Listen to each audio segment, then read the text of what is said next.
Okay, welcome to those of you who have stayed. It's nice to have you here, and I hope you'll benefit from this.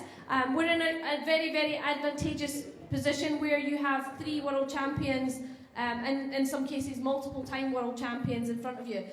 So as we have a few minutes spare at the end of the show, it's a good opportunity for you to ask some questions about our experiences or anything that we can help you with.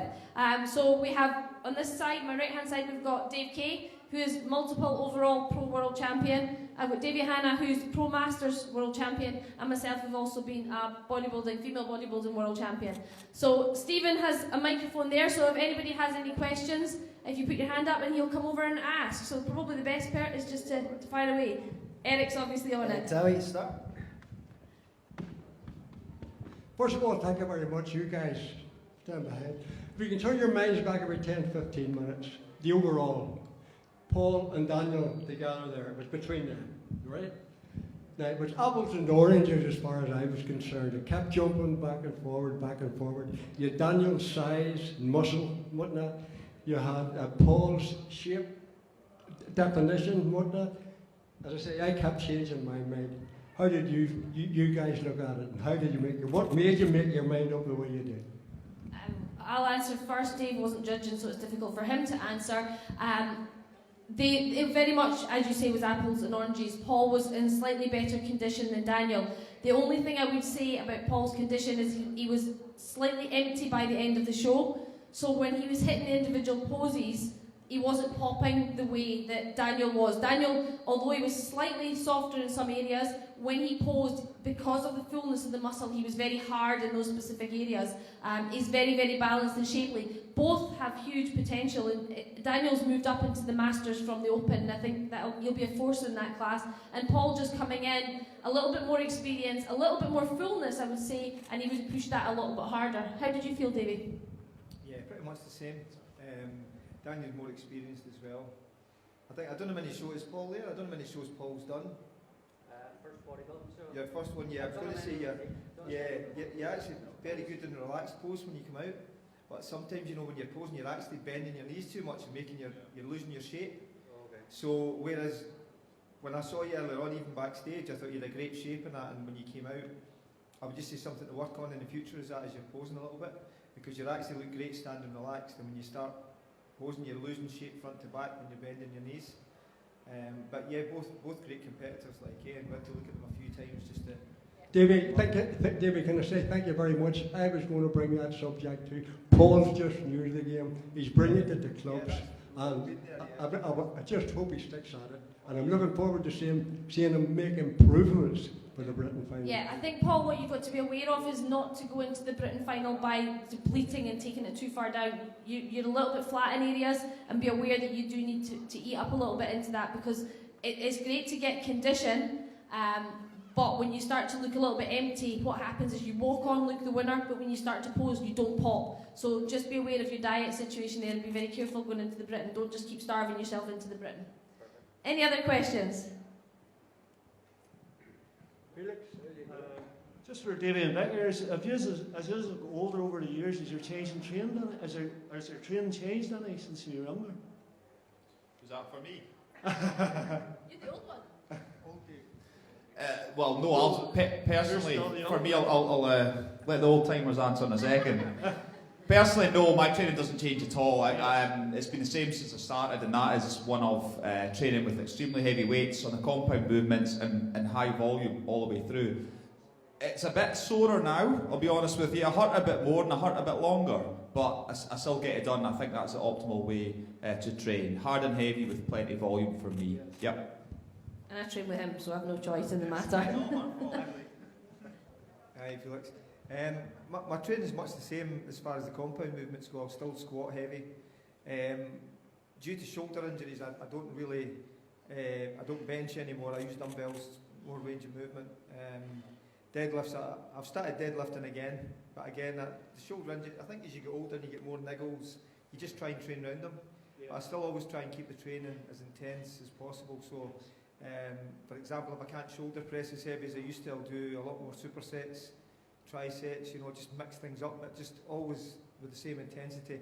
I did feel it a lot more after being out for a few years. Yes. when I competed last year, you know, the last few leg workouts were really tiring, I found, but that's what happens when you get old. You'll get there one day.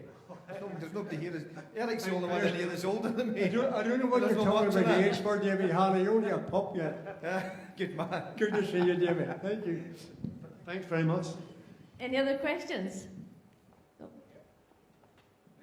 Following on from the last question a bit, have anybody in the panel ever had any injuries that affected them, and how did they overcome them? Wow. Wait, do you want a list? Yes, please. Yeah, I mean, I've had my back's been giving me problems now for probably last 5 years. I've had to work round a back injury. It's not debilitating. It affects squats and deadlifts a little bit. I have to work with it. Some days I'm able to go a lot heavier. Other days I'll back off and just go a little bit lighter. But it is difficult, but it's one of those things I don't think it's going to go away while I'm still training, and I still want to train as hard as I can, so I'm working with that. Davey's had an actual two shoulder operations, so he's come back, as he said, from that.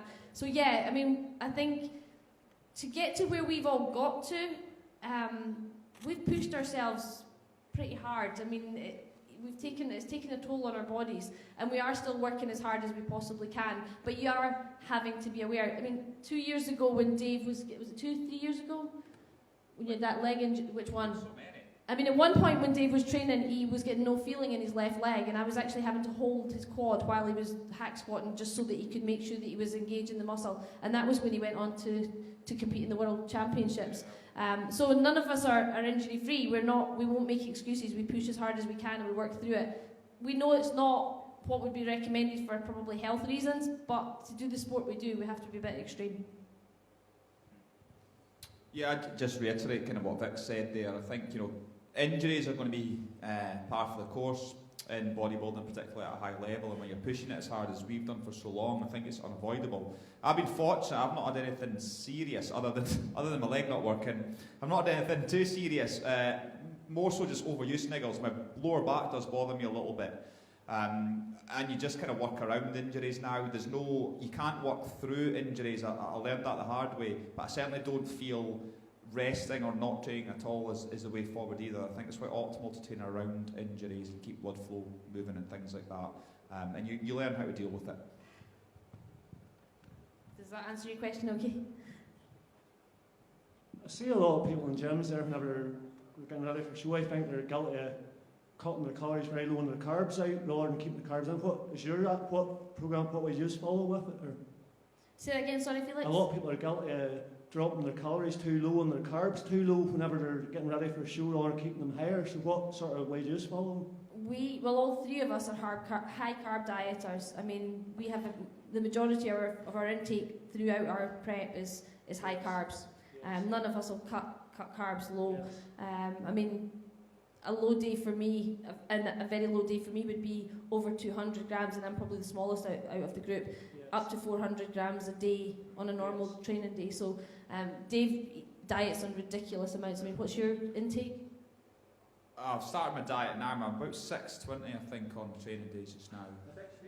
634. Thanks, boss. And I am losing weight on that. And Davey's the same. I think yours is about 400, 500 for Davey. So there's no need to cut carbs. I mean, I think what you've got to look at is the sport we do. We're not marathon runners. Keto and fats are very, very good fuel if you're doing long distance events. But bodybuilding is not a long distance event. Everything you do is short and sharp. The best form of energy source to use for short, sharp movements or sprints is carbohydrates. To make your body function properly, carbohydrates are the sort of fuel you want to use. By cutting carbohydrates out, you're going to make your training more lethargic. You're not going to be able to train with the same intensity, so therefore you're not able to work as hard. Your body's then looking for other sources of energy. And bear in mind that if you don't have carbs and you're not in a fat-burning, like long-distance race, the next best form of energy in your body is amino acids. And the best place for you to get amino acids is out the muscle. So you put yourself in a deficit with no carbohydrates,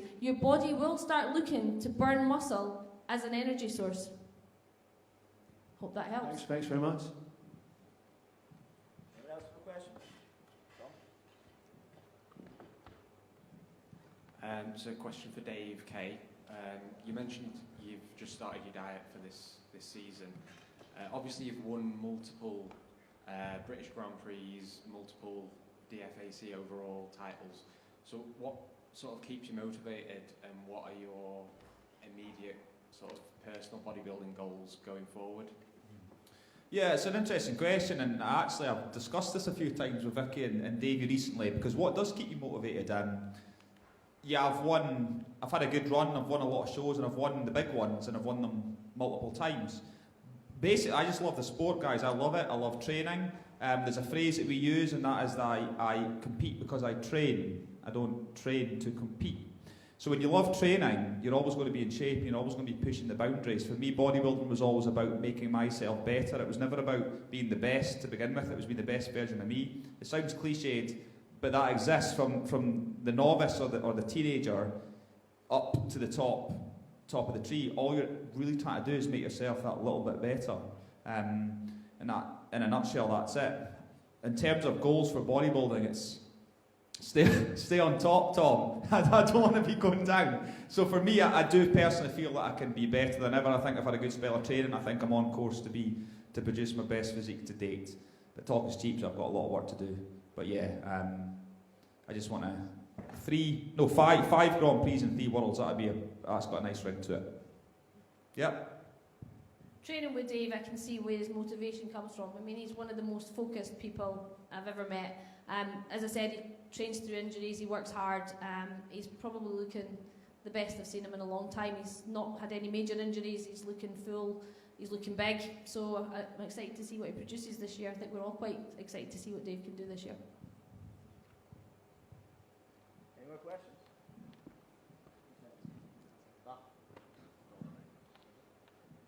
Hi guys, you alluded to it a little bit earlier on. I know it means a lot to me when I watch a bodybuilding show. How much does posing and presentation mean to you guys? And can it be the difference, between first, second and third? Say that again, how much does presentation? Posing and presentation, yeah. Posing and presentation is what will set you apart. I mean, it's quite often what we see, and actually in the novice class tonight, the lad that was second and third, both if they actually could pose a bit better, would have pushed Paul harder. They both had a lot of muscle, but some of their compulsory poses could be improved on. And I think that's what you have to remember, is that you see so many people that diet really hard, train really hard, and then they're not really getting the experience or are posing as well as they possibly could be.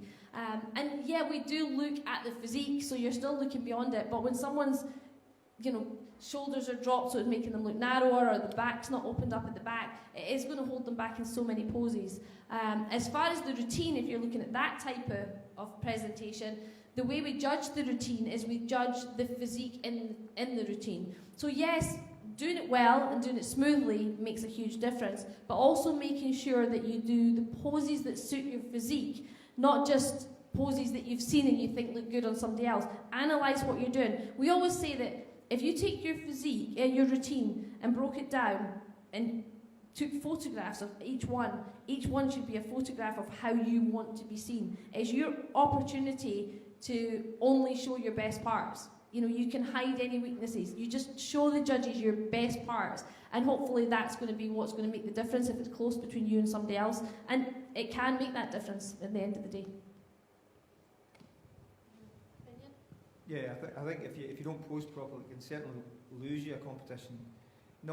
We don't just look for obviously a good poser to beat a good bodybuilder, but if things are really close, that can make a big difference. I like to see a good free posing round. Guys that can really pose well and pose to the music. A lot of times you'll see people who will just put poses, a list of poses, it doesn't go in time with the music or anything. It kind of knocks things off a wee bit. But it's always good to see somebody that knows what they're doing on stage and can pose really well. Yeah, pretty much. Not much more I can add to that, guys. Just agree with my fellow pros here. I think posing and presentation is, of course, massively important. I've seen great physiques lose shows on posing. I've seen good physiques win. So, work on your posing. And bear in mind as well, similar to what Vicky said, don't try and emulate poses of athletes you may admire. when they don't have the same body type as you. Pose to your own strengths and work on your compulsories. Okay. And as a judge, it is nice when someone puts a good routine together. You do always, take a lot of pleasure from watching it. Anyone else? Any more questions? I'm the one really to cause trouble, but I'd like to know pound for pound who's the strongest of the three again. Particularly on a bench press. Cheers, Guy. On bench press? I don't know. On what left? All of them. I don't know. I think I maybe actually got the best deadlift if it was overall pound for pound, but I'd have to double check that. I think you would have to double check that. Well, wait now. 170. This is not going to work well for you. 170 at 60 kilos. Someone got a calculator. What does that work out? I think that's 2.7. So, oh no, Davy Hanna's got the best deadlift. Yeah, you smash us all on that one. Davy Hanna's probably the strongest deadlifter out of the three of us. Yeah, only because he's light. We've all got strengths. We've all got strength. Davy's actually powerlifted. He's done over 3 times body weight in a powerlifting competition, so that's pretty impressive. Squat, I think probably Davy on the squat as well. I think deadlift would be my best, but I think I've done 3.1 or 3.2 times body weight. I think you've got a 3.4, 3.38, I think it was. Yeah. Yeah. So And I've only got 2 point something, so no. Okay. But yeah, we're all pretty strong. I don't know pound for pound. We'd have to sit with a calculator. It'd probably take us the next half hour. Well, what I would say is you can have a joke about it, but we will invariably. I mean, obviously, injuries aside, we have squatted, deadlifted, and we've benched our entire lives. Davey, obviously, with the shoulder, he says he's not doing it anymore. But they were the kind of core principles and core foundations of our training, and they always will be injuries permitting. Yeah, Davey and I both did powerlifting competitions, and I think I had a world record for deadlift at one point, and I think Davey had something, deadlift world record as well. So we do lift heavy, and I still lift heavy in our training. Any other questions? Are you going to look for more trouble, Addison? Who gets leanest, Dave or Dave? Dave mentioned he uses like a high volume approach. Do you have any general recommendations for training muscle groups per week in terms of number of sets? Sorry, can you put your hand up? I can't quite. There's so much haze. I can't see. Right there. In terms of body parts and different frequency and volume, I follow and have always followed a kind of bro split in the sense that I train each body part once a week. 4 or 5 times a week in the gym. Volume-wise, I train everything quite high volume. Common sense rules. Bigger body parts are going to require a higher volume than small. So, for example, the volume I'll put through my legs or back will be much higher than it would, say, biceps. And that's pretty much it. But I would say your body's durable. I think people don't really appreciate how durable you are. And as a natural athlete, all you've got is food and training in your arsenal. So you really need to put in the grind. And bear in mind, you get training adaptation as you mature as well. So the volume myself and Vicky train with now, I probably couldn't have handled 10 years ago. But over those 10 years, I've built a kind of suit of armour with a few kinks in it, but we're still okay. Yeah, I think people have this, don't overtrain. I think overtraining is very, very difficult to do because bodies do adapt very much to what you're doing. And I think if you're getting your rest, plenty rest, and get plenty good food, it's actually very difficult to overtrain. I mean, examples of people I've known, I knew a lad years ago that used to squat every single day and squatted heavy every single day. He had huge legs, whereas arguably people would say that doesn't work, but it suited him and he did do that. I've seen people who are working on physical jobs. I mean, we had a lad he loaded sacks of potatoes into a van day in, day out. His back was huge. So arguably your body will adapt. And I don't think that overtraining's ever a problem. I don't really often see people overtraining. Maybe under eating and under resting, but not overtraining. You train hard. Yeah, I think as long as you're getting enough food, quality food in that, and as much recuperation as you can. There will be some times where, say you're due to train legs or something, and still sore from previous workout. I don't think there's anything wrong with waiting an extra day if you've got the opportunity to do so you can get a good workout. I wouldn't ever train, if I was really sore, I probably wouldn't train. I would wait until I'd recovered a little bit more.